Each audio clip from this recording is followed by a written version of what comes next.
Right, chat. 3 disturbing true beach horror stories. As a summer-themed video, today's stories focus on a beach theme. Before getting into these, I would like to talk about today's sponsor, Fume.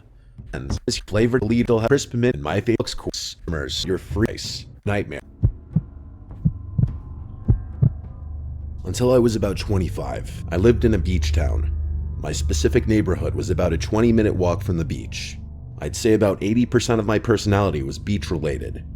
I've been surfing longer than I've been able to speak, and it would be an anomaly for me to shake out a pair of shoes and not have some amount of sand fall out. My 2 best friends, let's call them Armand and Chuck, were extroverted, outgoing, and charismatic. We were all 18 and very much obsessed with girls. It was a Saturday night in late May, just a few weeks before school let out. Senioritis had long since set in, and at this point, my friends and I regularly pushed the limits of how much we could get away with without getting in trouble. We already had our coveted college acceptances, so we didn't really care much about high school anymore. Nice houses. Armand and I had plans to meet up with 2 girls from our high school that we'd been getting along with really well at school. The plan was to pick the 2 of them up in the evening and enjoy a cool, breezy night on the beach. We had blankets and a few bottles of wine, the perfect combinations for stargazing on the beach. I don't condone drinking and driving to any capacity, but I was just a stupid kid.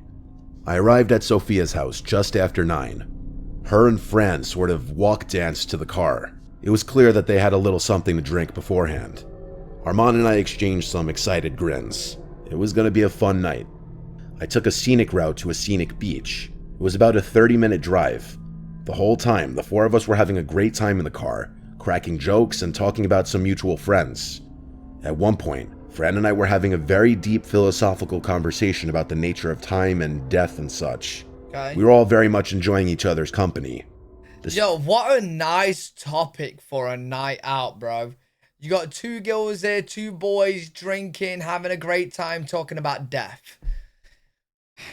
What a topic. The specific beach I had chosen had a dirt topic. path that you could drive a car up. From there was a more narrow sand path that we would walk.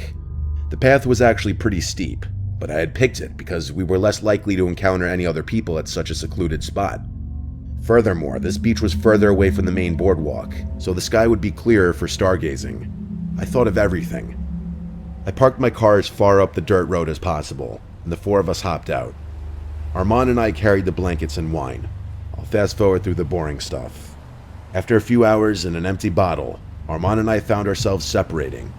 He and Fran walked up the beach, and Sophia and I walked in the opposite direction. Okay.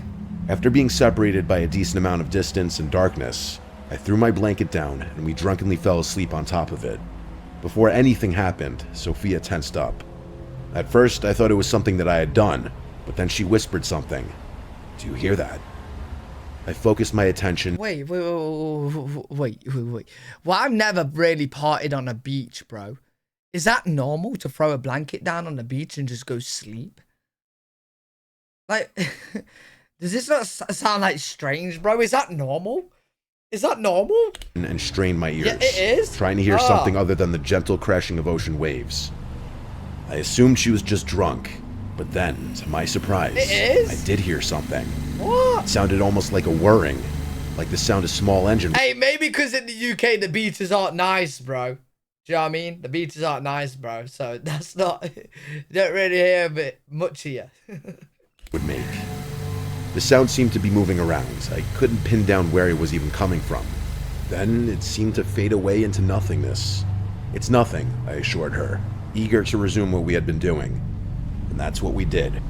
Soon after, I fished my shirt from the sand and shook it out before throwing it over my head. Just then, Sophia, who was still lying on the blanket, shrieked. I whipped around to look at her and saw she was pointing up at something. I looked up, but couldn't see anything besides the blackness of the sky. I sat down next to her to get a better angle, and I was horrified. What? From her point of view, the moon was perfectly aligned with what appeared to be a drone floating directly overhead. Oh, weirdo! It hovered a little while longer before zipping up into the dark sky and disappearing out of sight. It all made sense. That noise that we had heard before was 100% the drone. I got angry at myself for not realizing at the time. Yo, is that how Pornhub gets their videos?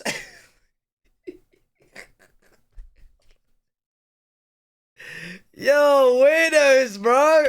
I then got sick at the thought of being watched that entire time. I glanced over at Sophia and could tell she had the same exact feeling. She put her head in her hands and started crying. I consoled her as best I could before suggesting we walk back to the car. The two of us made it to the car to find Armand and Fran already there. I quickly explained the situation. The two of them were dumbfounded, and I could feel the joy in the air literally being sucked out.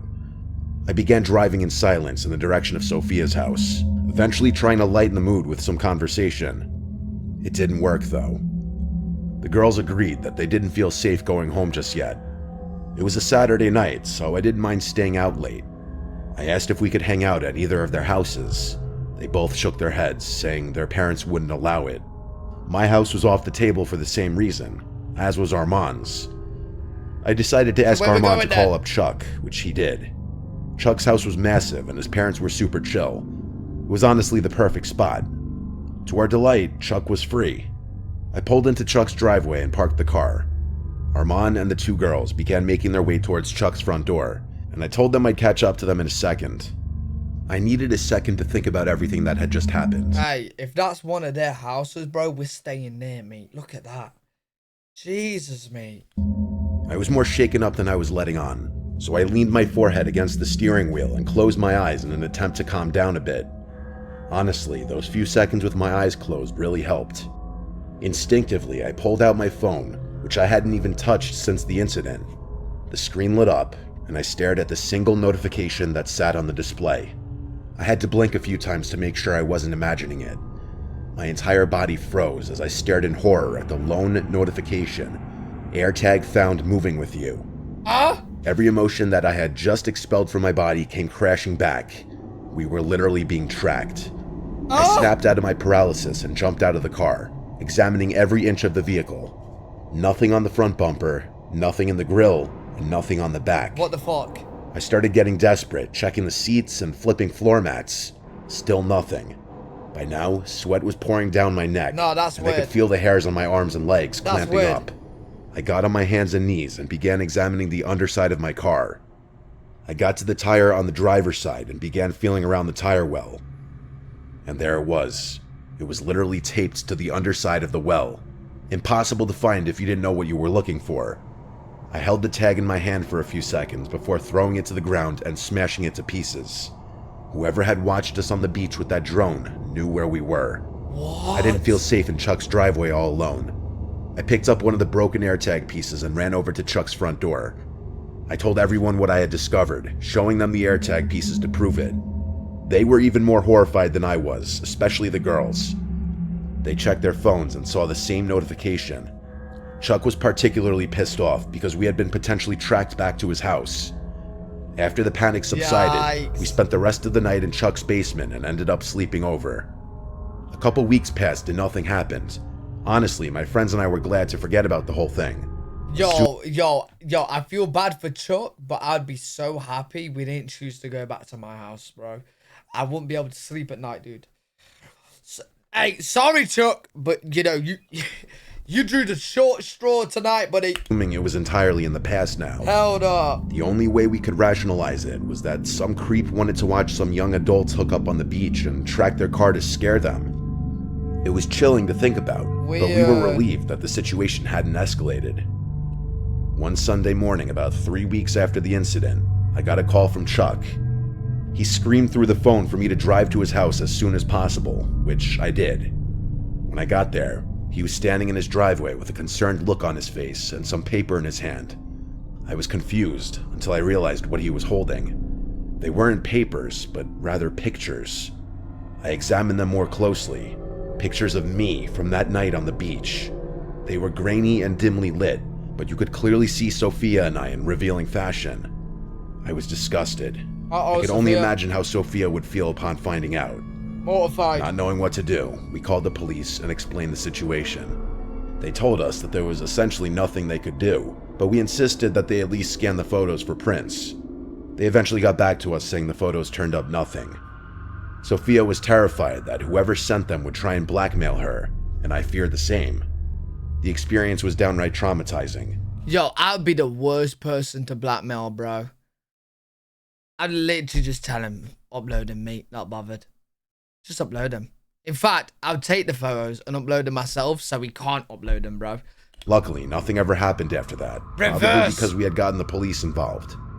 Sophia was never quite the same around me after what happened, and I can't blame her. I can only hope those pictures don't turn up later in my life. Oh, do you know what would be a smart idea, chat, if that ever happens to you? Get the same nudes, make an OnlyFans page, upload it on OnlyFans, and then when they do upload them, it's just like leaked OnlyFans. And that way, you've been paid for them. 5,000 IQ, bro. 5,000 IQ.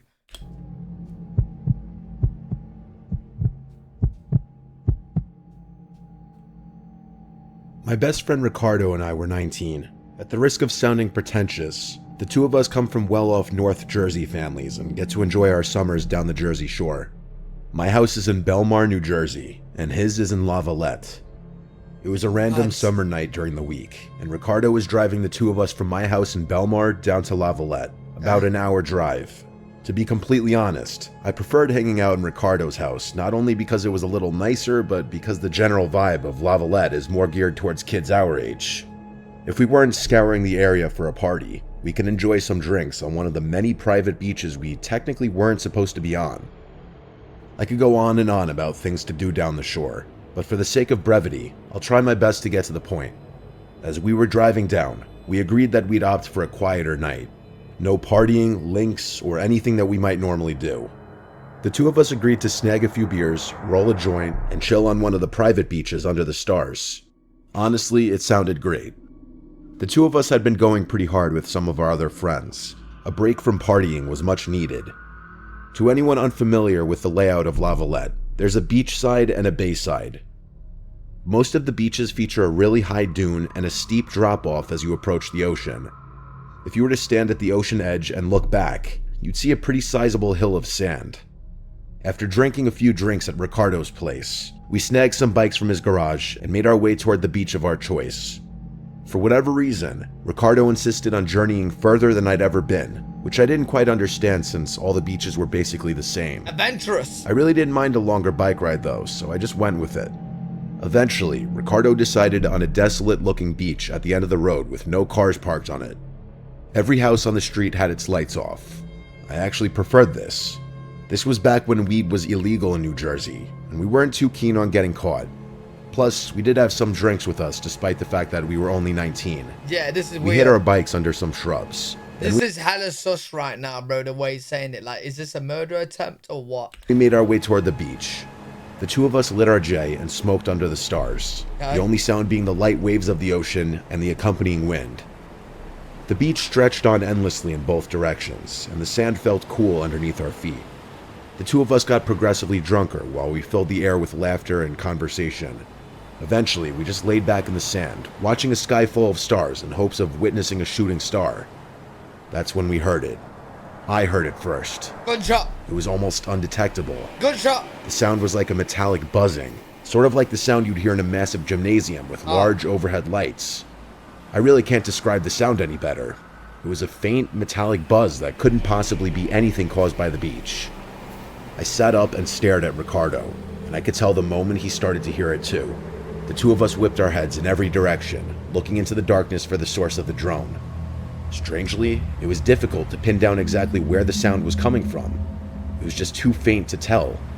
We were beginning to get freaked out, but were too terrified to move. We assumed that whatever was making that noise would go away, and we wouldn't have to worry about it. There was literally no way we could be seen from our spot on that beach. It was way too dark, and the sound of the ocean definitely drowned out any sounds we had been making. I know it doesn't exactly sound scary, but I'd be lying if I said my heart wasn't pounding out of my chest. The drone continued on, and after another few minutes, Ricardo gestured for me to follow him. I nodded my head in agreement. Leaving was definitely the best option. Just like a scene from a movie, the exact second the two of us stood up, the droning went from a 1 to a 5. It took every ounce of self-control I had to resist the urge to yell in fear. It wasn't a gradual shift. The sound literally increased in a split second, and it was definitely coming from our right. I felt the hairs on my neck stand up, and a wave of fear washed over me, tensing my body from head to toe. We stared into the darkness and still didn't see anything. But now the drone sounded so close to us that we instinctively started running toward the sand dune. I didn't even know what we were running from. All I knew was that something was seriously wrong and there was someone or something after us. As we were about halfway to the dune, they're really getting fucking chased by a fucking buzzing sound. Ricardo placed a firm hand on my shoulder, abruptly stopping me from continuing to run. At first, I was confused, but then I saw what his gaze was fixated on. I glanced up toward the dune and saw it.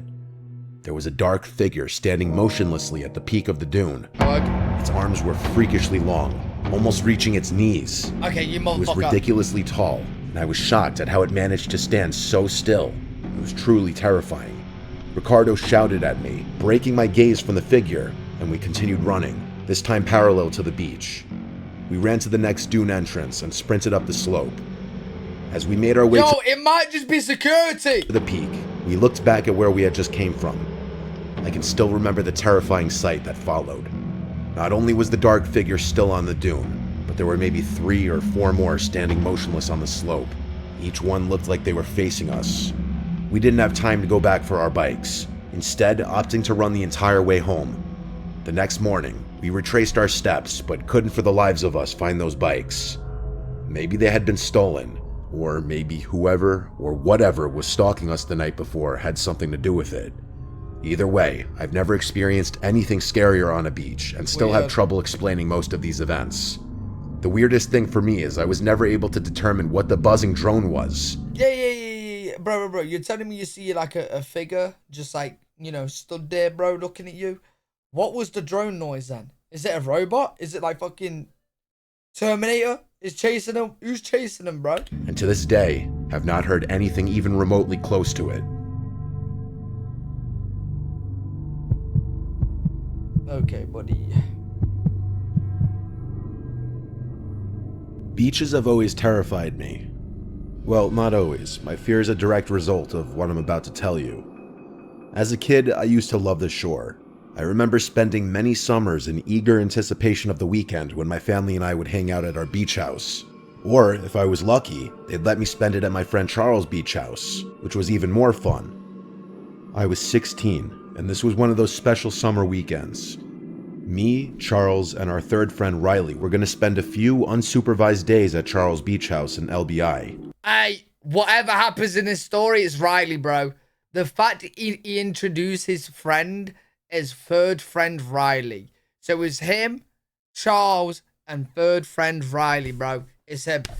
Whoever does the fucked up shit, it's him. Riley was a year older than Charles and I, and had recently gotten his license, so we'd be driving down in his car.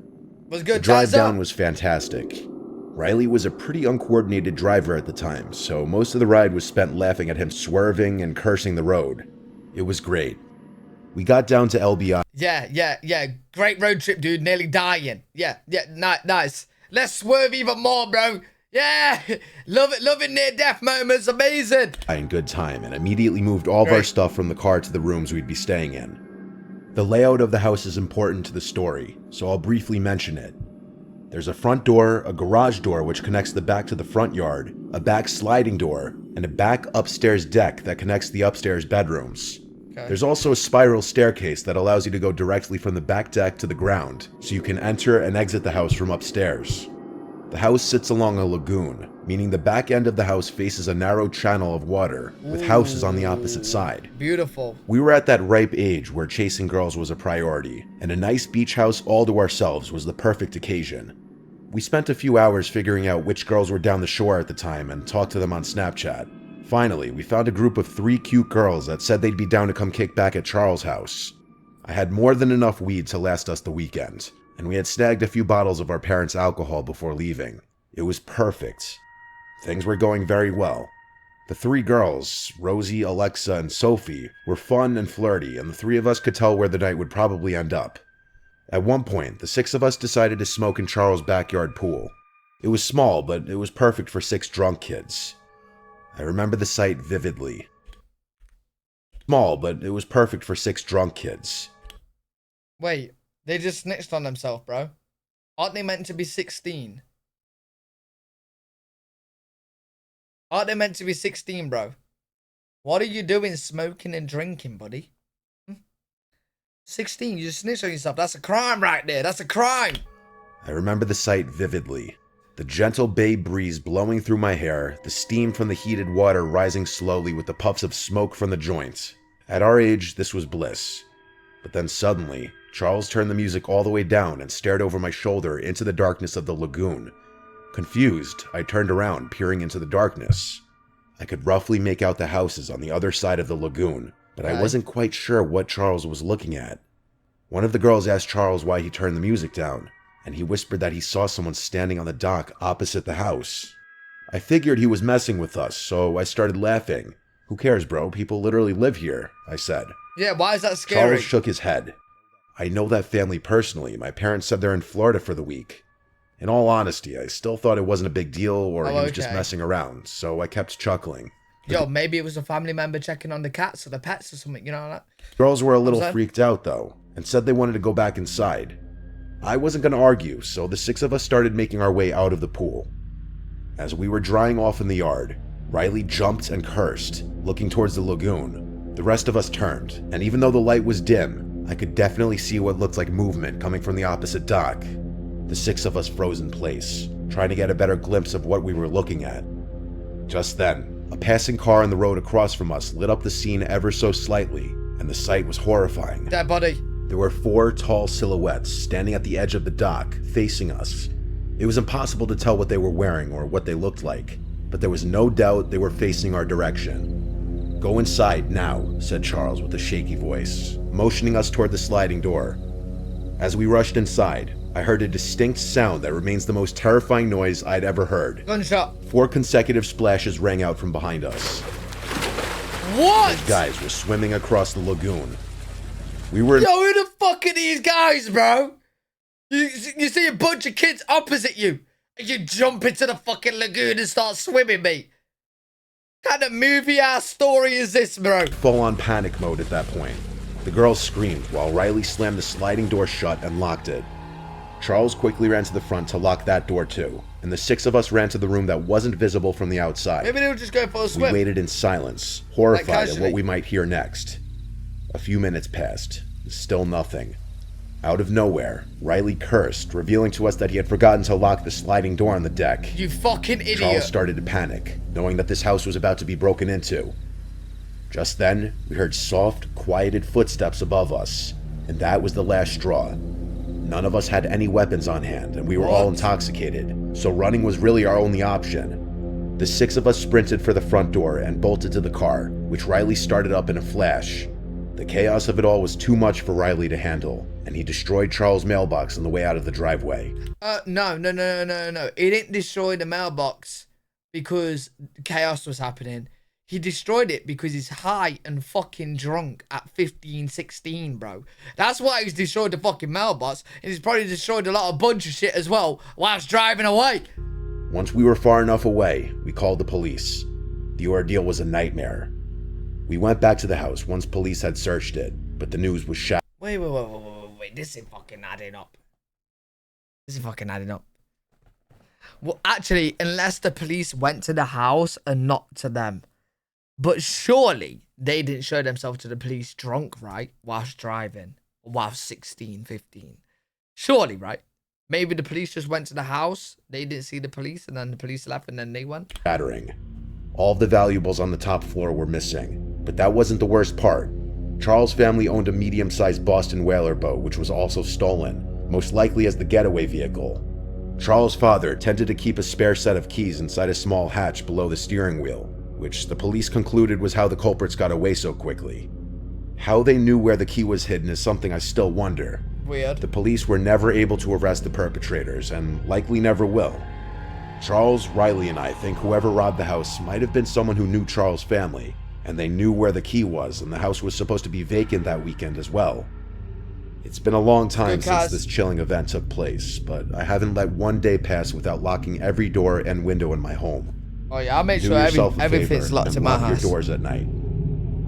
Yeah, don't worry, I do, bro.